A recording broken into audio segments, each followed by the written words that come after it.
네, 오늘 설교 말씀은 믿으라. 저번 주에는 회개하고 믿으라. 오늘은 믿으라, 믿음에 대해서 말씀을 나누겠습니다. 본문의 말씀은 로마서 3장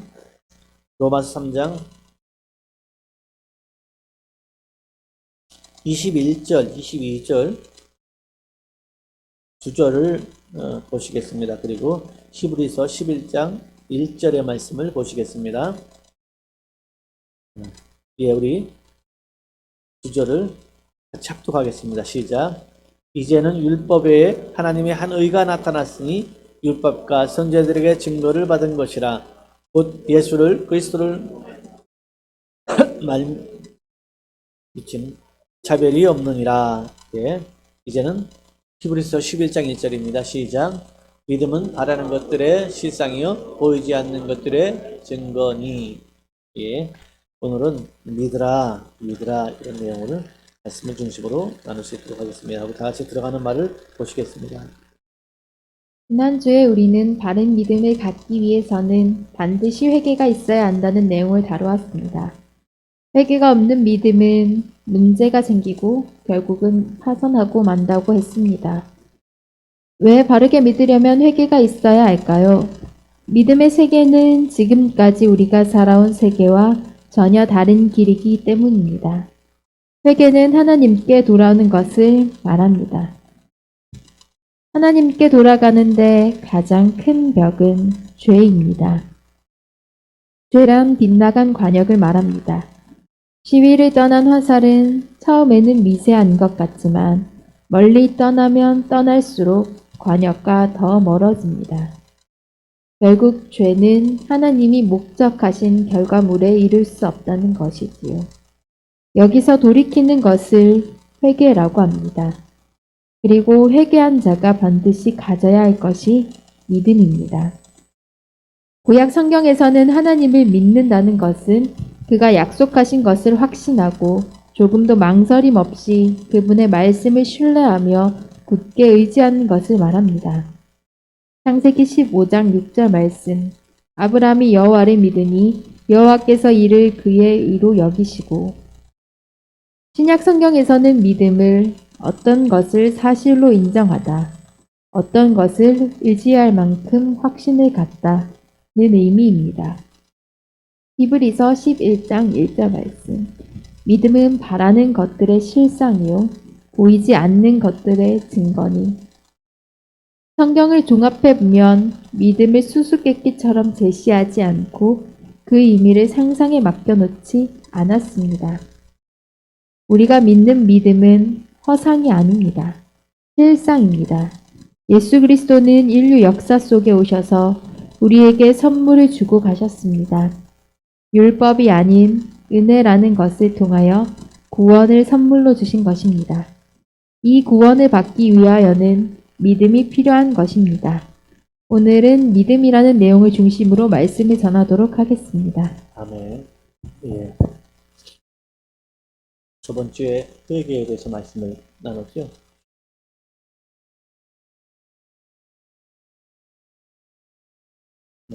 저번 주에 말씀은 좀 더 나눌 것 같은데, 저는 이제 교회 설교를 듣잖아요. 설교를 들으면 들리는 게 처음에 교회 오면은 영적인 말씀이 안 들립니다. 어떤 게 들리는가 하면은 윤리적인 얘기가 들려요. 그래서 교회가 좋은 곳이다, 착한 곳이다. 아, 사람은 뭐 목사님 하시는 말씀이 틀린 말이 없네. 보통 제가 가서 들으니까는 설교를 몇 번 듣는데 목사님 설교가 뭐 틀린 게 없네. 뭐 이게 잘하고 뭐 이웃에게 사랑을 베풀고 공경하며 살라는 거니까는 뭐 특히 뭐 잠언부 같은 얘기죠. 그게 이렇게 들리더라고요. 그래서 아유 교회 뭐 하느님도 괜찮네 이렇게 생각을 했습니다. 그런데 문제가 생겼어요. 계속 나오다 보니까 영적인 얘기가 들리는 거예요. 건들지 않았으면 좋겠다는 그 부분을 건드립니다. 죄지요. 처음에는 목사님이 계속 같은 뭐 비슷한 내용을 설교를 했겠지만 죄라는 내용이 이제 귀에 이렇게 와닿지 않고 그냥 좋은 얘기, 교훈, 불교 절에 가셔도 들을 수 있는 얘기 유기학자에게도 들을 수 있는 얘기, 그 얘기를 교회에서도 동일하게 한다고 생각하기 때문에 그냥 종교로 생각을 했었는데, 계속 설교를 듣고 교회에서 내용을 듣다 보니까는 죄라는 부분을 다스립니다.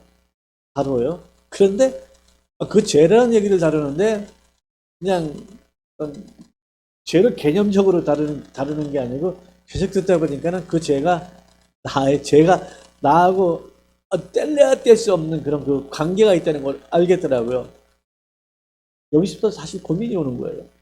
교회를 나가야 되냐 말아야 되느냐, 저 설교를 계속 들어야 되느냐 말아야 되느냐, 여기에 대해서 굉장히 고민이, 뭐 다른 분들은 모르겠어요. 다른 분들은 그렇게 잘 나오는지 모르지만 저는 여기서 굉장히 고민이 되더라고요. 그리고 교회 오기가 솔직히 싫더라고요. 자꾸 건들지 않았으면 좋겠던 부분들을 자꾸 건드니까 교회 나오기가 싫더라고요. 이 얘기를 계속 내가 평생 듣고 산다는 거는 너무 부담스러운 거예요. 너무 힘든 거예요. 계속 들으려면은 이게 내 이제 삶을 바꿔야 되고, 생각을 바꿔야 되고, 의식을 바꿔야 되니까 이게 참 너무 힘든 거예요. 그래서, 저는 그 목사님 설교하는 게 또 교회에서 얘기하는 것이 사실이 아니기를 바랬습니다. 그냥 사실이 아니고, 그냥 종교로서 그냥 내가 산에가 절에도 한번 갈 수 있고 교회도 한번 갈 수 있는 그냥 종교로서 존재했으면 좋겠다, 저는 좀 생각을 했어요. 힘들고 어려울 적에 한번 교회에 와서 이렇게 설교도 듣고 또 수양도 쌓고, 이 정도로 생활했으면 좋겠다라는 생각을 좀 했어요.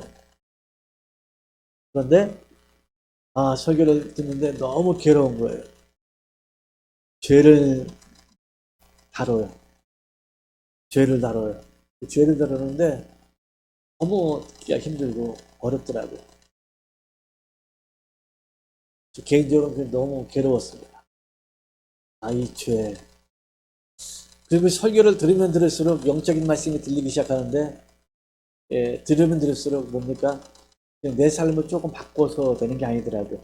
생각을 좀 바꾸고 부모님에게 조금 효도하고 이렇게 되는 게 아니고, 뿌리채 바꿔야 된다는 걸, 내 뿌리채 바꿔야 된다는 걸 알겠더라고요. 그러니까는 더 힘든 거예요. 나중에 알고 보니까 그게 죄였습니다. 죄. 그 죄였어요. 이거 알고 나서 이 죄가 이제 빗나간 거, 원어로 하면 빗나간 관역이라 그러잖아요. 빗나간 관역. 시를 당겼네, 빗나간 거. 이게 처음에는 조금 빗나간 것 같은데, 가면 갈수록 그 관역하고 멀어지는 거잖아요. 결국 올림픽 양궁 보잖아요. 양궁 보면은 이 궁사가 이걸 당겨가지고, 지휘를 당겨가지고 이 목표물을 맞출 적에, 저는 캔 그 안에 보면 그 뭡니까, 그 카메라를 깨는 거 보면 참 대단하다 싶은 마음이 들어가더라고요.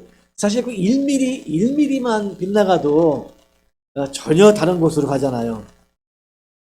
바로 죄라는 것은 빗나갔다. 하나님이 원하시는 그 관역에서 빗나갔다. 그 회개란 뭐냐? 그 빗나간 관역을 바로 잡는 것이다. 네? 바로 잡는 것이라는 것을 알게 되었죠. 그래서 회개는 뭐냐? 바로 잡는 거다. 턴하는 거다. 뿌리채 새롭게 조준을 하는 거예요. 새롭게 조준. 그러니까 한마디로 이렇게 그동안에 내가 이렇게 살아왔던 모든 것을 정리를 다 해가지고 새롭게 이렇게 맞추는 게 이게 회개다. 즉 믿음이라고 말합니다. 네. 예수님께서 마가복음에 말씀하죠. 회개하고 복음을 믿으라. 복음을 믿는데, 예수 믿어. 당신 예수 믿으세요. 예수 믿으면 구원받습니다. 예수 믿으면 지옥 안 가고 천국 갑니다. 이렇게 얘기해서 그렇게 믿으면 안 된다는 거예요. 그 믿기 위해서는 반드시 회개를 하고 복음을 받아들여야 한다고 성경은 계속해서 말씀하고 있습니다. 바울도 사도행전에서 또 베드로도 사도행전에서 회개하고 복음을 믿으라고 계속해서 강조하고 있는 것이죠. 그래서 복음을 제대로 믿으려면 회개가 되어야 합니다. 어떤 분들이 교회 오면서 고민하는 분들이 많이 계세요. 교회 오는데 이 교회 오면은 버려야 될 게 너무 많잖아요. 그래서 어떤 분들은 너무 괴로워요. 어떤 분들은 우리나라는 이제 제사 문화가 있잖아요. 제사 문화. 제사를 교회에 갔는데 못 지내잖아요. 그러니까는 이거 어떻게 해야 되는데 부모님이 살아계시는 동안은 안 된다. 뭐 이렇게 하면서 이제 합리화시켜가지고 못 오는 분들도 있어요. 그런데 왜 그래? 이게 복음을 듣다 보면은 계속해서 이 복음을 듣고 말씀을 듣다 보면 무엇이 잘못됐는가 이렇게 보여요. 이걸 버려야 되는 걸 확실히 아는 거예요. 여러분, 저도와 여러분들이 설교를 들으면은 내가 지금 뭐가 잘못되고 있다 이걸 알거든요. 그때 그걸 확 버리면 되는데 이게 좀 만만치가 않습니다. 버리기가 쉽지가 않아요. 그러니까 힘들고 어려운 거죠. 그때 확 버릴 수 있는 것, 이게 믿음이죠. 여러분에게 그런 믿음이 있길 바랍니다. 예. 구약 성경도 신약 성경에서도 믿음, 구약 성경에서는 말씀을 대표적으로 이제 아브라함이 하나님을 믿으니 말씀을 따라갔다. 믿음이라는 것은 그 말씀을 신뢰하고 따라가는 거죠. 따라가는 거죠. 그러니까 믿음이라는 건 어떤 관념적으로 이렇게 새겨지는 게 아니고 어떤 행동이 따라지는 것을 믿음이라고 합니다. 야고보서는 이걸 보고 살아있는 믿음. 가만히 있는 것을 믿음이라고 그러지 않고 믿음이라는 것은 무엇을 따라야 되는 거예요. 이게 저와 여러분이 나 예수 믿는 사람이야 라고 얘기하면은 그냥 지적으로 나 예수 믿어 아멘 끝이 아니고 예수님을 따라야 된다는 거예요. 아멘. 나 예수 믿는데 예수님을 따르기 싫다. 이거는 있을 수가 없는 것이에요. 나 예수 믿는 사람이야 그러면 예수님을 따라야 된다는 거예요. 이게 믿음이라는 것이에요. 나 예수 믿는데 예수님을 따르지 않아. 이거는 잘못된 믿음이고 정상적인 믿음은 예수님을 믿으면 예수님을 따르는 거죠. 그들을 그리스도인이라고 합니다. 아멘. 크리스찬, 그리스도인, 예수님께 속한 사람, 예수님을 따르는 사람을 그리스도인이라고 합니다. 자, 오늘 로마서 3장을 봤어요. 로마서 3장을 봤는데 로마서 3장은 1절부터 19절, 18절, 19절, 20절, 20절까지 뭘 얘기하냐면은 율법에 대한 얘기를 해요. 율법에 대한 얘기를 하는데 한마디로 사람은 죄인이다. 사람은 죄인이다. 율법을 지킨 사람도 그렇고 율법을 완벽하게 지킬 사람도 없고 율법은 그래서 주신 목적이 뭐냐? 그를 의롭게 하려고 하는 목적이 아니다. 율법은 의로운 법이고 거룩한 법이고 신령한 법이지만 율법을 이스라엘에게 준 것은 그를 의로운 존재를 만들려는 것이 아니고 율법을 주신 목적은 죄인이라는 것을 각인시키기 위한 것이다. 이렇게 말씀하고 있어요. 자, 우리 로마서 3장 1절부터 볼게요. 유대인이 나은 게 뭐냐? 할례의 유익이 뭐냐? 이렇게 말합니다.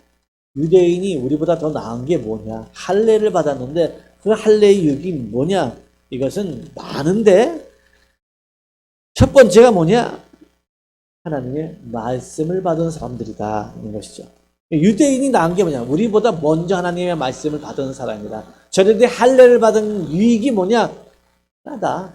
우리보다 말씀을 먼저 맡은 사람들이다. 라고 말하죠. 그렇게 얘기하면서 자, 저 볼게요. 2절부터 볼게요. 범사에 많은 일 우선은 그들이 하나님의 말씀을 맡았습니다. 어떤 자들이 믿지 아니하였으면 어찌하리요? 그 믿지 아님이 하나님의 미쁘심을 패하겠느니 그럴 수 없느니라. 사람은 다 거짓되되 오직 하나님은 참되시다 할지어다. 기록된 바 주께서 주의 말씀에 의롭다함을 얻으시고 판단받으실 때에 이기려 하심이라 함과 같으니라. 그러나 우리 불의가 하나님의 의를 드러나게 하면 무슨 말하리요? 내가 사람의 말하는 대로 말하노니 진노를 내리시는 하나님이 불의하시냐? 결코 아니니라. 만일 그리하면 하나님께서 어찌 세상을 심판하시리요? 하나님이 불의하신 분 같으면 세상을 심판하실 수 없다. 세상에서도 이제 뭐예요? 판사들이 오판도 하잖아요. 경찰이 잡아오고 또 검사가 참소하잖아요. 저 사람은 몇 형에 처해야 합니다. 헌법에 어떻게 해가지고 뭐 사형을 부여해야 됩니다. 뭐 이제 그리고 판사가 이렇게 재판을 하잖아요. 재판을 딱 하면은 그의 형이 매겨지잖아요. 사실 근데 우리나라 같은 경우에도 이제 그 오판으로 인해 억울하게 옥살이 하는 분들도 좀 많잖아요. 먼저는 보니까 살인죄를 지고 이렇게 감옥에서 오랫동안 억울한 생활을 하다가 진범이 세월이 많이 흐른 다음에 잡히고 나서 이렇게 놓이는, 참 이 법이라는 게 한 사람의 인생을 아주 망가뜨릴 수도 있고, 여러분 한번 생각해 보세요. 억울하게 내가 누명을 써가지고 20년 동안 감옥 생활하고 나온, 뭐 30살에 들어가면 50이고 40살에 들어가면 60 아닙니까? 20년 동안 이 억울하게 그렇게 생활하고 나온 인생, 한 사람의 인생이 그냥 난도질 당하는 거잖아요. 난도질 당하는 거죠. 그 감옥에 들어가면 끝납니까? 가정 깨지고 그 사람 한 사람 인생이 문제 아니고 그 사람이 속해 있는 그 가정 자체가 그냥 풍지박산이 나버리는 그런 경우들이 많죠. 그래서 이 판사는 참, 재판을 하는 게 판사는 참 공부도 많이 해야 되겠지만 좀 힘든 그런 직업인 것 같아요. 자, 누구를 재판한다는 것. 누구를 재판한다는 건, 저는 이 직업이 참 많이 힘든, 어려운 직업 중에 하나가 판사가 아니겠나 좀 싶은 마음이 들어갑니다. 얼마나 힘들고 어려운 직업일까 싶어요. 학교 다닐 때늘 공부를 1등 해가지고 법대 가가지고 사법고시를 치러서도 그러잖아요. 위에부터 랭킹이 있잖아요. 순위별로 판사 시키고 그 다음에 검사 시키고 그 다음으로 변호사 나오잖아요. 그러니까는 이 판사가 되려면 계속해서 공부를 탁월한 사람들인데, 이 사람들이 어떤 재판을 해가지고 오파이 나오면, 야, 이게 당하는 사람들은 얼마나 억울하겠습니까? 예? 힘들죠. 근데 하나님은 오판하는 게 없다는 거예요. 하나님은 불의하신 분이 아니기 때문에 하나님이 재판하시는 것은 완벽하다. 할렐루야. 이 말씀하셨죠? 그러나 나의 거짓말로, 이런 얘기가 있어요. 사람이 하나님을 잘 모르지만 하나님에 대한 것을 아무리 풍성하게 얘기해도 거짓말이 아니다. 네. 그 말씀을 성경에 찾아보면 그 다 있다는 거예요. 내가 하나님은 전지전능하시고 무소부재하시고 하나님에 대한 것을 아무리 과장을 해서 얘기해도 그건 거짓말이 아니라는 거예요. 성경에 그 말씀이 다 있다는 거죠. 네. 하나님이 어떤 분이시냐? 하나님은 선하신 분이다. 하나님의 선하시고 하나님의 능력과 모든 것을 아무리 우리가 포장을 해도 그것은 거짓말이 될 수 없다. 왜? 하나님 그 이상이시기 때문에. 그래서 그러나 나의 거짓말로 하나님의 참되심을 더 풍성하게 하여 그 영광이 되었다면 어찌 내가 죄인처럼 심판을 받으리요? 또는 그러면 선을 이루기 위하여 악을 행하지 하지 않겠느냐? 어떤 이들이 이렇게 비방하여 우리가 이런 말을 한다고 하니 그들은 정죄받는 것이 마땅하냐? 그리하면 어떠냐? 우리는 나으냐? 결코 아니라 유대인이나 헬라인이나 다 죄 아래에 있다고 우리가 이미 선언하였느냐? 유대인이나 헬라인이나 야만인이나 이방인이나 모두가 다 죄 아래에 있다고. 죄 아래에 있다는 게 뭐예요? 죄 아래에 있다, 하나님의 심판 아래에 있다는 것이죠. 하나님의 심판 아래, 죄 아래에 있다는 것은 하나님의 심판 아래에 있다는 것이죠. 의인은 없나니 하나도 없으며 깨닫는 자도 없고 하나님을 찾는 자도 없고 다 치우쳐 함께 무익하게 되고 선을 행하는 자는 하나도 없나니 하나도 없더라. 그들의 목구멍은 열린 무덤이요. 목구멍에서 나오는 말 자체가 열린 목구멍이요. 그 혀로는 속임을 일삼으며 그 입술에는 독사의 독이 있고 그 입에는 저주와 악독이 가득하고 그 발은 피 흘리는 데 빠른지라 파멸과 고생이 그 길에 있어 평강의 길을 알지 못하였고 그들의 눈앞에는 하나님을 두려워함이 없느니라 한가 같으니라. 이미 하나님은 구약의 율법에 의인은 없다는, 다 이렇게 죄 아래 있기 때문에 심판받기에 합당한 존재다 말하는 것이죠. 그리고 나서 계속해서 말씀합니다. 우리가 알거니와 무릇 율법이 말하는 바는 율법 아래에 있는 자들에게 말하는 것이니 이는 모든 입을 막고 온 세상으로 하나님의 심판 아래에 있게 하려 합니다. 그러니까 율법이라는 그 목적이 뭐냐? 하나님의 심판을 받을 수밖에 없다. 율법을, 그래서 우리가 율법을 모세 오경이라 하잖아요. 창세기, 출애굽기, 레위기, 민수기, 신명기를 모세 오경이라는, 이걸 율법이라 그러거든요. 율법이라 그러는데 이 율법을 읽으면은, 율법을 보면은, 저는 뭐 다른 건 둘째 치고 이 레위기 제사법에 가니까 이거 그렇게 못 살겠더라고요. 이 제사법에 딱 가니까 이미 나는 그 제사법에 들어가니까 이미 죄인이더라고요. 이미 그 제사법, 왜 이렇게 복잡한지 모르겠어요. 제사 지내는 것도 그 제사법대로 제사 지내는 게 너무 힘들어요.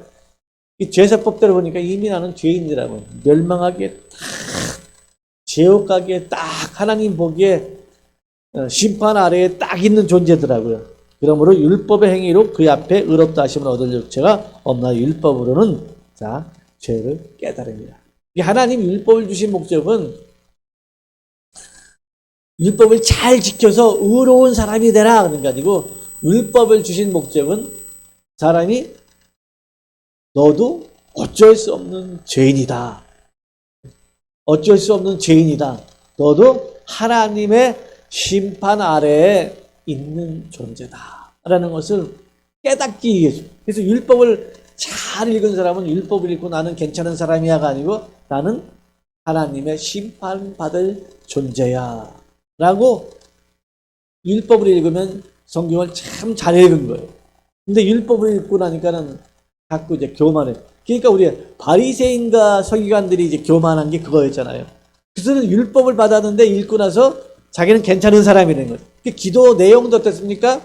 나를 저 세리와 창기 같지 않고 하나님 말씀을 지키는 사람으로, 하나님의 말씀을 아는 사람으로 지어주신 걸 감사합니다. 저는 행동도 11조도 하고 금식도 하는 사람입니다. 이렇게 자기 자신을 얘기할 적에 하나님 뭐라 합니까? 예수님은 저들보다 오히려 나는 죄인이로소이다 한 세리와 창기가 하나님 나라에 가깝다 그랬잖아요. 그러니까 나는 좀 괜찮은 사람이다 라고 얘기했을 적에는 이미 하나님의 법에서, 하나님의 심판 아래 죄인인 것을 깨달아야 하나님 앞에 나갈 수 있잖아요. 그러니까 나는 괜찮은 사람이야. 우리가 전도하러 가면은 이렇게 얘기하잖아요. 어떤 사람이 그래요. 난 괜찮아. 너나 잘 믿어. 어떤 분들은 교회 다니면 착하다고 애들은 보내고 자기는 안 가요. 그죠? 애들은 너희는 교회 가서 착한 사람 되라 그러고 자기는 안 와요. 그런 사람도 있어요. 그러니까 세상에서는 어떤 사람들이 율법으로 이게 나는 좀 괜찮은 사람이야. 나 정도는. 그러니까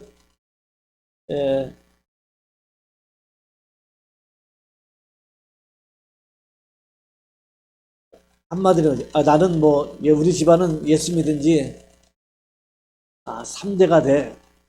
그래서 나야 뭐 어렸을 때부터 예수 믿는 거 없습니다. 제가 이제 우리 그 노회에 양쪽 집안에 목사도 많고 그런 분들이 계시잖아요. 집안이다. 그러니까는 그런 분들은 가족에 모이면 이게 예배 드리는 게 너무 자연스러운 거야. 너무 자연스럽고 좋잖아요. 그런데 저같이 일대에 믿은 분들, 우리 교인들은 거의 다 일대잖아요. 그러면 이게 사돈의 팔줄까지 다 찾아봐도 예수 믿는 사람이 정말 하늘의 별따기예요. 저도 우리 집안에 이제 이게 보면은 예수 믿는 사람이 있긴 있어요. 있긴 있는데 우리 고모가 믿는데 뭐 진짜 뭐 100명 있으면 2명, 3명 있을까 말까 거의 다 안 믿는 사람인 거예요. 근데 이분은 보니까는 뭐 장로도 수두룩하고 목사도 수두룩하고 예수 믿는 사람이 이렇게 많아. 그래서 이 처가 쪽도 처갓집 또 예수 믿는 사람이 그렇게 3대니까 많고. 그래서 내가 이제 물었어요. 아, 목사님, 참 좋겠어. 좀 그런 게 부럽잖아요. 어? 아, 목사님 참 좋겠어요. 참 집안이 좋아요. 어떻게 이렇게, 처갓집하고 본가하고, 다 예수 믿는, 그러니까 뭐, 일제시대 그 이전에 초창기 들어와서 이제 할아버지가 예수 믿고 믿었다 그러니까, 솔직히 제 입장에서는 부러운 거예요. 아, 목사님 너무 참 부럽습니다. 너무 부럽습니다. 이 얘기를 해요. 근데 그분 말, 다 가짜입니다. 네. 다 가짜입니다. 다 가짜입니다. 아무리 3대, 4대 믿었어도 그리스도를 모르는 수두룩합니다. 그러니까는 아무리 집안이니까 여러분, 제가 그 얘기를 듣고 나서 그냥 부러워하지 않겠어요. 3대, 4대 집안에 온 예수 믿는 사람인데 진짜 예수를 만난 사람은 드물다 그래요. 아, 그 공감했어요. 예수를 진짜 3대, 4대, 사실 우리 그 요한이나 우리 희망이 또 소원이들은 이제 엄마 아빠가 예수 믿는 자연스럽게 교회 나왔지만 우리 교회는 뭐 저것이 뭐 몇 명 안 돼서 체크를 해서 뭔지만 예수 믿는 집안의 애들이 다 예수 만난 게 아닙니다. 예수 만난 게 아니에요. 그 얘기를 듣는데 어렸을 때부터 그냥 자연스럽게 교회라는 것에 종교인으로 이렇게 젖었지 그리스도인이 된 게 아니라고. 진짜 그리스도인 된 게 아니더라고요. 아, 그래서 나한테 얘기를 하는 게 가짜가 많습니다. 가짜가 많습니다. 그거보다 더 중요한 건 진짜 예수를 만났느냐? 네. 진짜 예수를 만났느냐? 종교로 예수를 알고 있느냐? 진짜 예수를 만났느냐? 확실하죠? 근데 사실은 불신자 집안에 태어나서 목숨 걸고 나오는 사람들이 있거든요. 불신자 집안에 태어나서 목숨 걸고 이 사람들 거의 예수 만난 사람들. 할렐루야. 그 위로 우리 그거 위로 삼잖아요. 그러니까 뭐야? 저와 여러분들은 이제 불신자 가정에서 태어났잖아요. 그래가지고 뭐 어렸을 때부터 또 좀 운 좋게 교회 학교 오는 분도 계시지만 그렇지 못해가지고 세상 살고 이러다가 이렇게 예수 믿는 분도 계시단 말입니다. 이런 분들은 아 진짜 예수를 만난 거야. 물론 쓴뿌리도 있고 어려운 것도 많지만 이런 분들 진짜 예수를 만난 거야. 그러니까는 이게 진짜 예수 만난 사람. 교회가 많이 모이고 이게 중요한 게 아니고 진짜 예수 만난 사람이 있느냐, 얼마나 있느냐 이게 중요하다고 저는 생각합니다. 아멘. 그 얘기를 들으면서 공감했어요. 그래. 아무리 집안에 예수 믿는 사람이 뭐 목사가 많이 나오도 내가 예수 안 믿으면 그게 무슨 의미가 있느냐. 맞죠? 우리 집안에 예수 믿는 사람이 그렇게 많고 교회 다니는 사람이 많은데 내가 예수를 못 만났으면 그게 무슨 의미가 있느냐. 이 생각을 했습니다.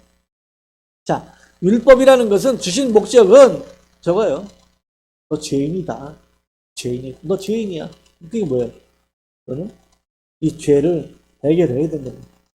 율법을 죄인이라는 것을 죄인이라는 걸 깨닫고 나니까 뭡니까? 이 죄를 어떻게 할고, 어찌할고, 어이할고, 이 죄를 어찌할고, 해결해야 되는데, 해결해야 되니까는, 예수님께서도 병든 자에게나 의인이 필요하지 않느냐. 병든 사람이 의사의 그 소중함을 알지, 건강한 사람이 의사의 소중함을 알겠느냐.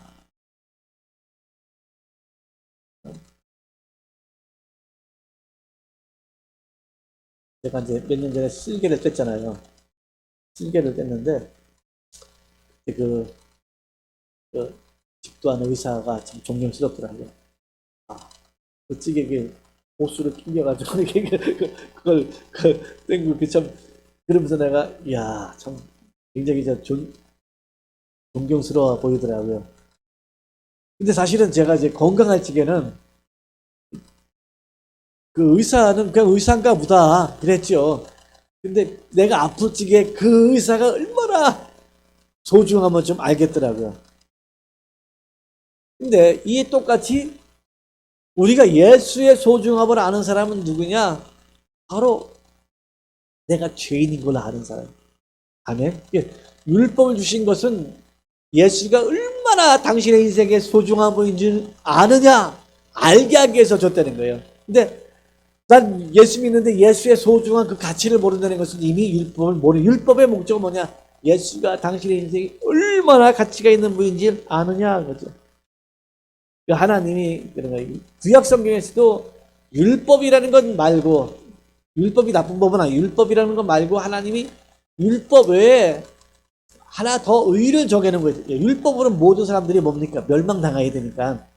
모든 사람이 율법의 잣대로 봤을 적에는 모든 사람이 지옥을 가야 되니까 하나님이 율법 외에 한 법을 세워놨는데 그게 믿음의 법이라. 그게 오늘 본문입니다. 21절입니다. 한번 읽어볼게요. 시작. 이제는 율법 외에 하나님의 한 의가 나타났으니 율법과 선지자들의 증거를 받은 것이라. 계속해서 곧 예수 그리스도를 믿음으로 말미암아 모든 믿는 자에게 미치는 하나님의 의인이 차별이 없느니라. 하나님께서 율법이 말고 이미 장세전부터 이미 구약 성경 율법 속에 또한 선지자 속에 숨겨놓은 그 의가 있는데 그 선지서도 그 의를 증거하시고 율법도 그 의를 증거하신데 그게 바로 예수 그리스도를 믿음으로 말미암아 의롭다 하는 법이다. 아멘. 예수 그리스도를 믿음으로 말미암아 의롭다함을 받는 그 법을 하나님이 정해 놓았다. 그 말하는 것입니다. 그래서 근데 이 믿음이라는 것은 신뢰하는 거잖아요. 사람도 이제 아는 것만큼 믿어지잖아요. 어떤 이 사람이 너 나 못 믿어? 사실 믿음이라는 것은 내가 그 사람을 경험하고 체험하고 아는 것만큼 믿어지잖아요. 우리가 아이들이 엄마 아빠를 믿잖아요. 그래서 엄마 아빠를 믿으니까 아이들이 엄마 품속에서는 진짜 편안히 자잖아요. 엄마 품에서 편안히 자고 또 안길지게 되면 몸을 실어가지 안기잖아요. 나중에 유해석 선교사님 그 간증을 들으면 믿음을 표현할 적에 영국에서 이제 있을 적에 그 아이가 이제 조금 있으니까 아빠가 온다고 2층에서 뛰어내리는데 아빠 그러면서 얼마나 좋으면 한번 생각해도 2층에서 아빠한테 뛰어내리는데 아빠가 뛰어내리면 자기를 안을 거라는 걸 알기 때문에 뛰어내리잖아요.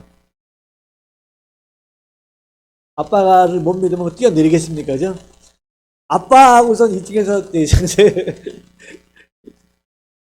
자기 아이가 뛰어내릴 적에 좀 기쁜데 이제 애가 점점 크니까 부담스럽다는 거야. 애가 점점 크니까 점점 부담스럽다는 거예요. 믿으니까 아빠한테 자기 몸은 싫잖아요.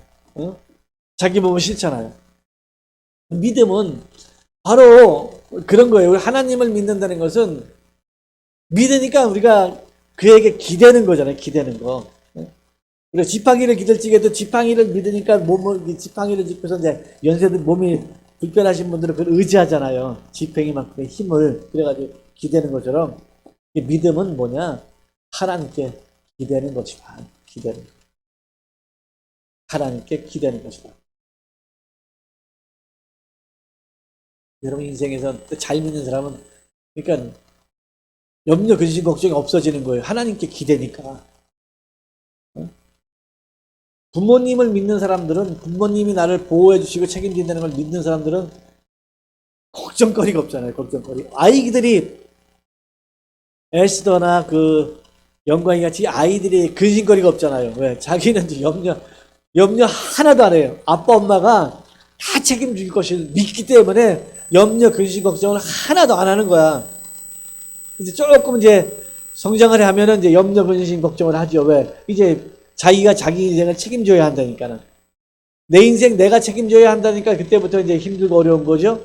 이제 아이가 어렸을 적에는 이 부모님을 100% 믿기 때문에 엄마 아빠는 막 힘들고 어려워도 애들은 막 코를 골면서 막 드르렁드르렁 하면서 그냥 막 아무 평안하게 이렇게 자는 거예요.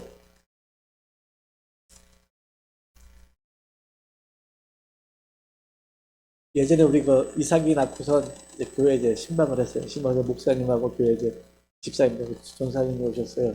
그래가지고 우리 이삭이 자는 걸 보고 우리 요한이 태어나기 전에 자는 걸 보고 오셨던 전사님이 하는 얘기가 참 귀에 이렇게 와닿더라고요. 넌 뭔 걱정이 있겠노? 근데 넌뭔 걱정이 있겠노? 좋겠다. 그 얘기를 들으면서 야, 이분이 걱정거리가 너무 많구나. 이분이 걱정거리가 심히 크구나라는 거지. 그런 좀 생각이 들어가더라고요. 아, 저분이 참 걱정거리가 많구나. 그분 얼굴을 보면 이제 이렇게 딱 보잖아요. 걱정거리가 있으면 얼굴에 수심이 가득하잖아요. 수심이 가득하잖아요. 염려, 근심, 걱정, 수심이 가득하잖아요. 보면서 근데 아이들의 얼굴은 어떻게 아주 막잖아, 막잖아. 이게 나이가 이제 믿음이 좋아가지고 40살에도 50살에도 이 얼굴이 막잖아요.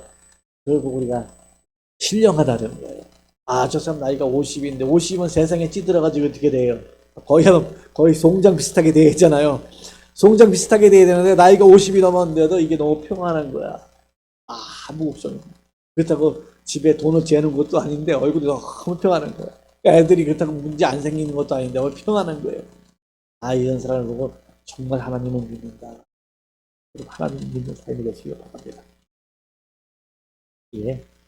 자, 이렇게 믿음이라는 것은 억지로 생기지는 않습니다. 그러나 아는 것만큼 생깁니다. 그런데 알지 못해도 믿음이 있는 게 있는데 그에게서 태어나면 그에게서 태어나면 그 믿음이 됩니다. 아이들이 엄마 아빠에 대해서 잘 알지는 못하는데 믿을 수 있는 것은 내 엄마 아빠가 확실하다는 것을 알기 때문에 그럽니다. 자, 저와 여러분이 하나님을 아버지라고 믿고 태어난 걸 확실히 알면은 이상하게 염려, 근심, 걱정이 없고 믿음이 이제 억지로 생기는 것이 아니고 자연스럽게 생기는 것이죠. 사랑하는 성도님들, 우리 믿는 사람이 되길 바랍니다. 정말 믿는 사람이 되십시오. 세상 사람들이 보기에도 문제가 있는데도 문제가 없는 것처럼 보이는 거예요. 저 사람 인생에 문제가 참 많은데 문제가 없는 것처럼 평안하고 염려 없고 또 문제가 있으면 하나님께 하나님 이런 문제 있어요. 기도하고 하나님 이런 일이 있어요. 하나님 내 인생 가운데 이런 일이 있어요. 하나님께 기도하고 아이들이 엄마 아빠를 신뢰하는 것만큼 문제가 있어서 얘기했잖아요. 엄마 나 어디 아파. 엄마 나 어디 아파. 아버지 나 뭐 해야 되는데 돈 필요해요. 얘기하잖아요. 자연스럽게 얘기하잖아요. 아이들이. 엄마 나 어디 아파. 아빠 나 어디 아파. 그럼 엄마가 뭐라 그래요? 꼭 참아. 그런가요? 아프다고는 아기가 한마디 했는데 엄마가 더 바빠. 네. 한번 생각해 보세요. 우리 에스더가 아파 그러면은 에스더가 한 거는 아파 한마디밖에 안 했어. 근데 엄마 아빠는 그때부터 더 바빠. 어떡하냐 이거. 안절부절 못하는 거예요. 병원에도 가야 되고 기도도 해야 되고 뭐 더 바빠지는 거예요. 여러분 그렇습니다. 우리 하나님을 믿으면 하나님 앞에 나 하나님 이렇게 힘들어요. 그러면은 하나님이 더 바빠요. 아멘. 하나님이 더 바빠. 하나님 나 요즘에 하나님 아버지 요즘에 많이 힘들어요. 그러니까 말 한마디 했는데 그리고 여러분 자면 돼. 그리고 여러분은 누워있으면 돼. 하나님이 더 바쁜 거예요. 하나님이. 제가 힘들댄다. 제가 어렵댄다. 그때부터 하나님 더 바삐 왜? 하나님 저와 여러분의 아버지이기 때문에 그렇습니다.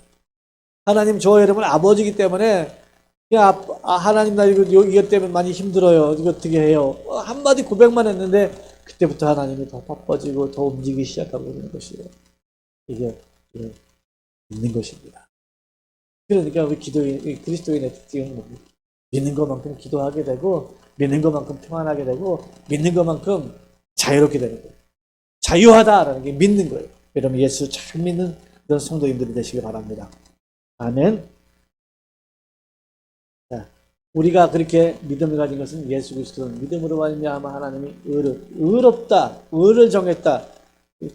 그러니까는 옳다, 옳을 의잖아요. 옳을 의자인데 하나님의 법에서 보시기에는 그 의롭다, 하나님이 그걸 의로 정했다는 것은 하나님의 사랑을 쏟아붓는데 받을 존재가 되었다는 거예요. 죄라는 건 뭐예요? 죄인이라는 건 뭐예요?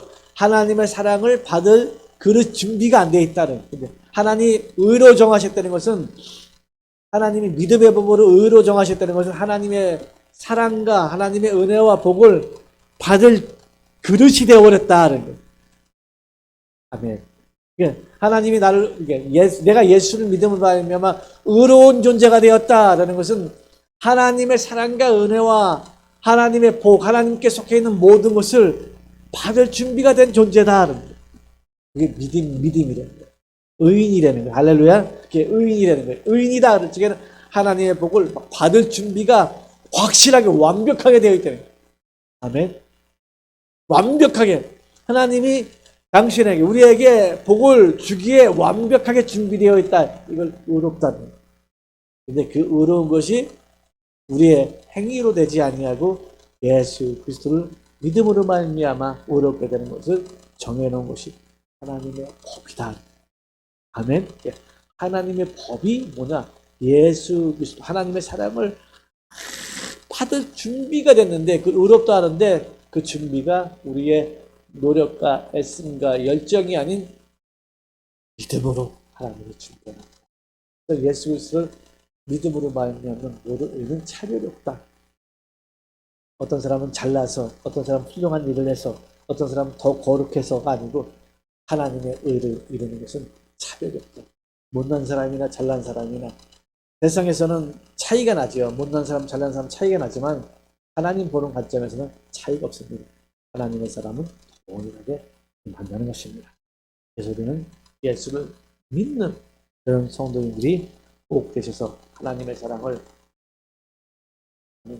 받을 만해. 하나님의 사랑을 받을 수밖에 없는 존재야. 그것을 꼭 아시고 흔들리지 않는 그런 축복의 성도님들이 다 되시기를 바랍니다. 네, 기도하겠습니다. 우리 이 시간에 기도할 적에